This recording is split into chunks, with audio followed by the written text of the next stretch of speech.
All right. This is the chapter on coenzymes. I gotta be honest, this is my generally least favorite chapter just because there's a lot of things that you need to memorize. But let's go through it. I think what you'll find is that while there is a lot of stuff to memorize, there are a lot of patterns and characteristic things which coenzymes do, which are similar amongst each other. So hopefully by developing an understanding and appreciation for those patterns, it might make it a little bit easier to remember the structures. But yeah, let's get into it.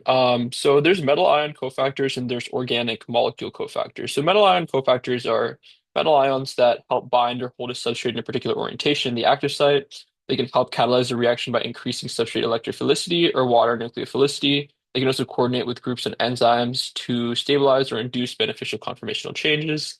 And these are the exact things that you'll see in metal ion catalysis later on. I think it's the chapter after this, actually. Organic molecule cofactors. So these are coenzymes which are derived from vitamins, NAD plus, NADPH, FADH. So they help carry out reactions that amino acids cannot. They're redox reactions, which means they act as electron sinks, sometimes to delocalize electrons. Um, they act as activating groups and they provide a stronger base slash nucleophile.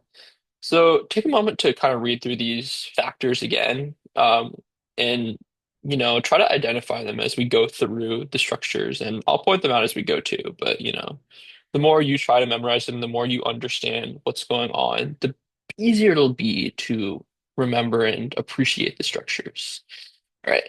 Niacin, this is used for redox reactions. So NAD plus, NADPH, NADPH, and NAD plus are not bound to the enzyme. They're replaced with a fresh molecule when used. NAD plus is the most common oxidizing agent in our bodies. We use it in catabolic reactions to break down complex molecules and gain energy.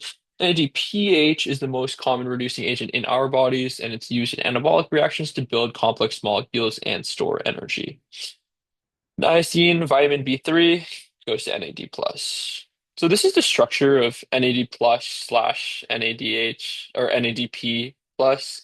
It's pretty much the same. The only difference is the hydroxy group here. If it's NAD plus, that's an H, that's an OH. If it's NADP plus, it's an inorganic phosphate. So OPO3 minus. Cool. So the oxidized form is almost always NAD plus. The reduced form is almost always NADPH. And you might think, why aren't we just using NAD plus and NADH? And it just comes down to a little bit more specifics associated with biochemistry. And, you guys haven't really learned the context surrounding these molecules and structures yet. So, it's one of those things that we're just going to take granted for now. And then we're going to really understand it when we take biochemistry later on. Okay, reactions with NAD plus and NADPH. So the good news is most of the molecule here is again, because in biology we need a lot of context, a lot of the, functionality of this molecule we're not even going to cover. We're just going to cover the organic chemistry, the reactivity part, right? So I have this structure. The R's and R's correspond with the rest of the molecule that we don't really care that much about. All we care about is the reactive center. So we have a general base catalysis where we deprotonate this H, the electrons from here comes down, and we attach here. These electrons move. Cool. So what's happening here is a hydride transfer. So NAD plus is acting as an electron sink in this case. So if we recall from the previous chapter, H minus hydrides, that's a really, really bad leaving group, right? It's class two carbonyl. Um, it just doesn't really happen. So when something doesn't really happen, we need something to make it happen, right? And this is the molecule that makes it happen. Okay, the idea of an electron sink is basically when we attack a point, the electrons can move somewhere, right? So all we're doing is once we attack here, we can move these electrons to different spots, right? It's the same way, like same concept of resonance, right?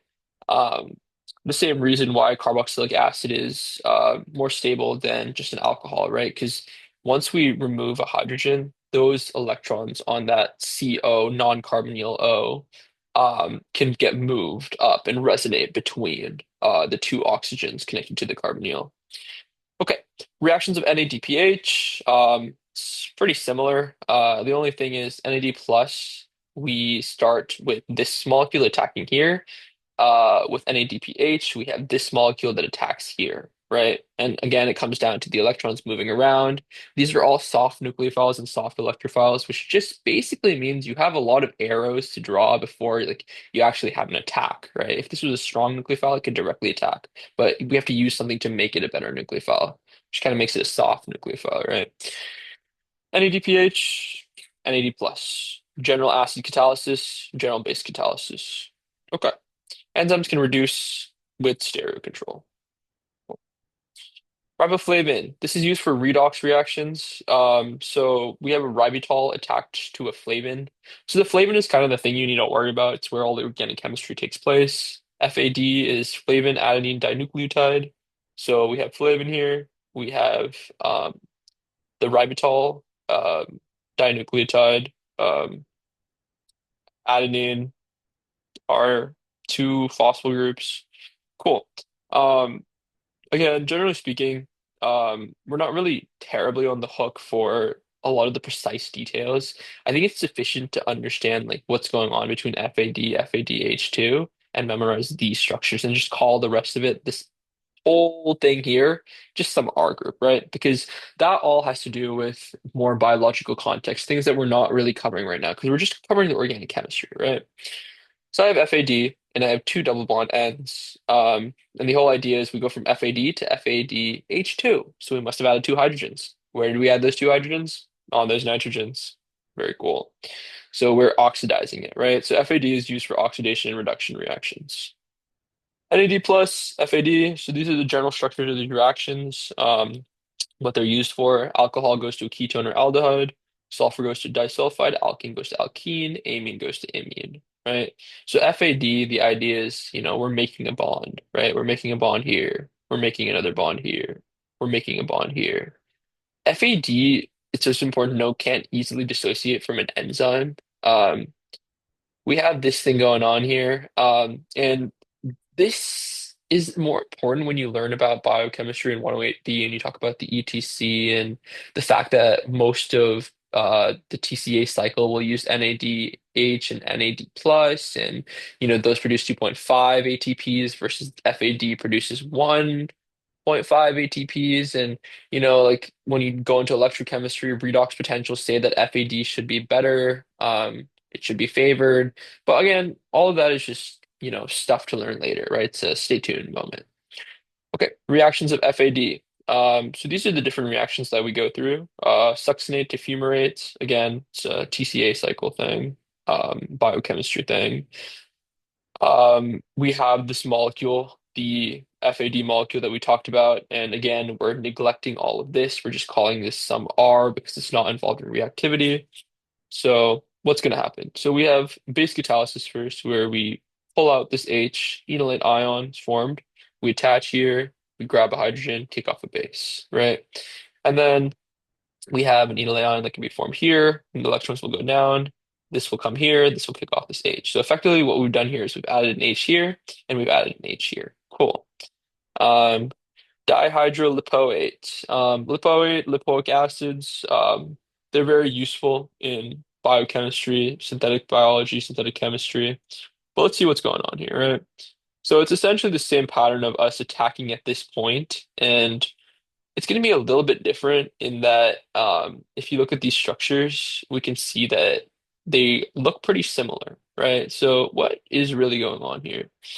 Um, I think what's going on here is I did not draw, the structures are not drawn out properly. So this should not be the end structure.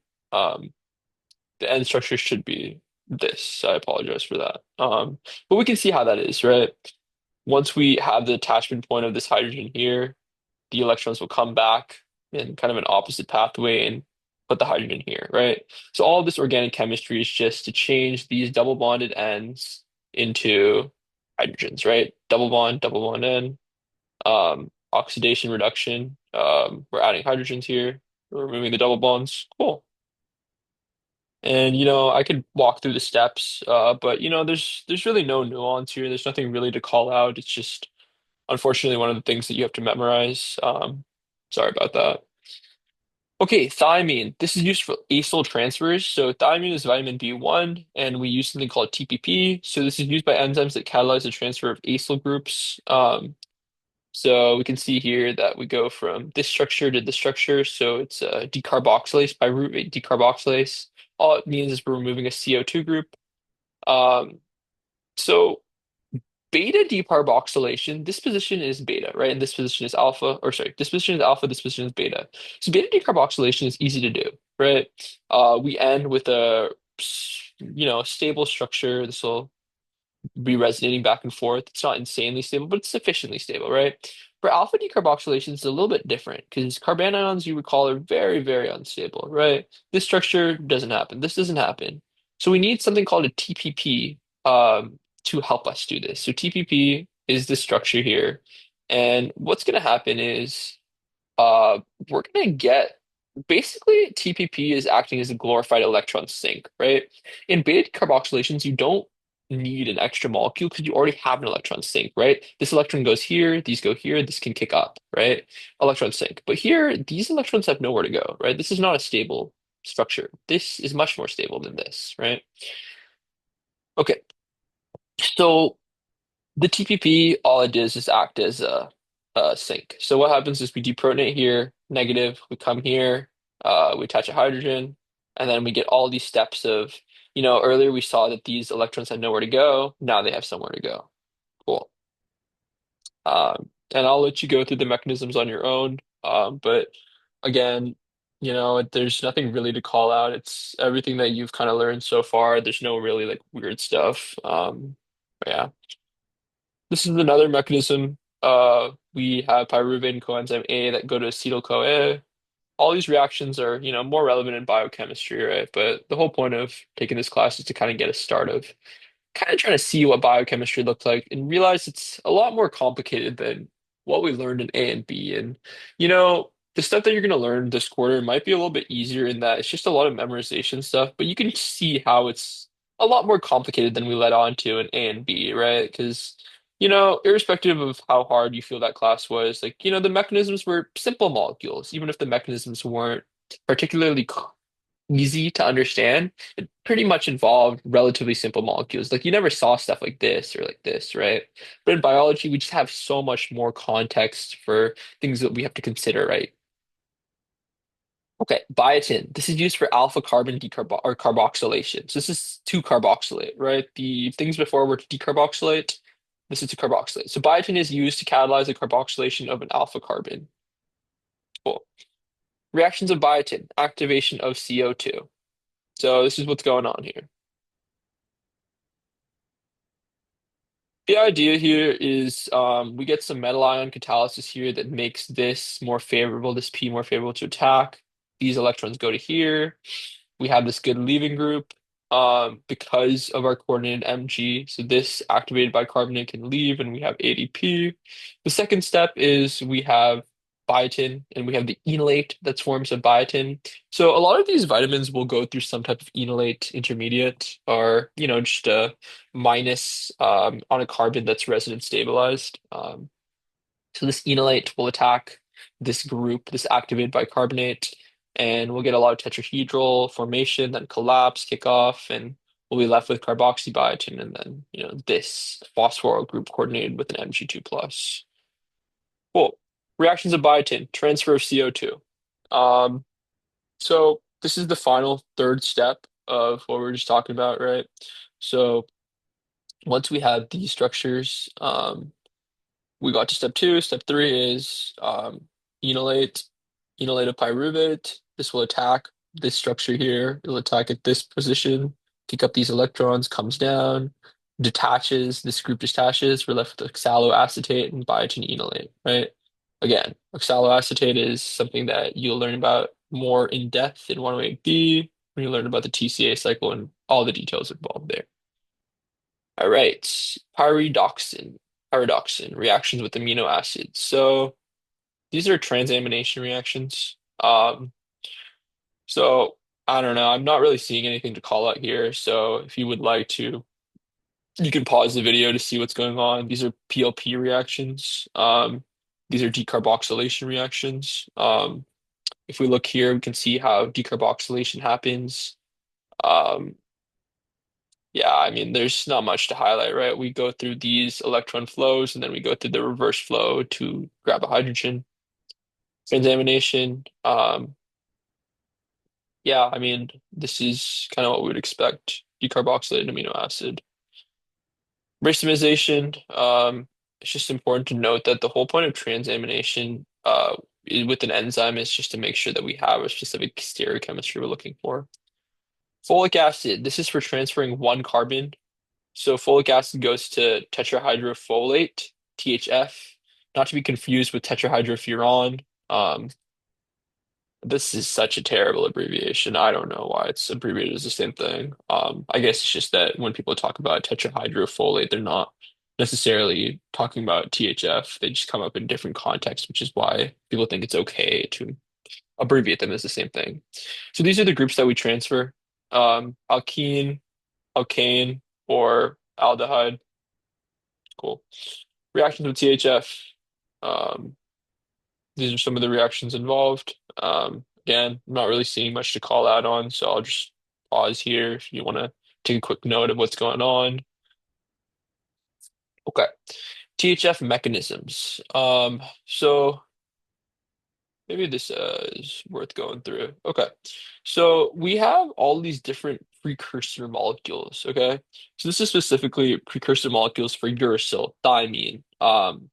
Those are bases that are involved in nucleic acids, right? So what's going on in this mechanism, right? We're starting with DUMP. Um, we start with this structure, right? We get this attack at this position. It's a conjugated system. It's a 1,4 addition because this is considered to be a soft nucleophile. We attach here, double bond kicks up here, we attach here, comes down. We grab from this structure here, which is a dihydrofolate thing that we just talked about earlier. So this is basically explaining the reaction chemistry surrounding this structure. All right, once we have that, we abstract a proton, we break this. Again, I'm not really going to call it all the steps, but I think it would be in your interest to at least understand what's going on in the mechanism. I don't know if you're on the hook for it or not, but like always say, like the more you know, like the better. But also, I recognize and understand that this is a lot to memorize. Okay. Mechanism-based inhibitor that shuts down the enzyme. So the idea is that this is one of the byproducts that are formed, right? This thing is formed, and it's a negative feedback loop, basically, right? So as we get more formation of this, we also get formation of this, right? So this tells us to stop the formation of this. And we only want to stop the formation of this if we have a lot of this. And if we have a lot of this, we'll have a lot of this. So this will inhibit this. So it's a negative feedback loop. Why does DNA use T and not U? It's because cytosine can be converted to uracil, therefore it's more practical to use only one of the two. Cool. So basically, the cytosine and uracil compounds are relatively similar, and this is why DNA will use thymine and not uracil. Um, just an important thing to note.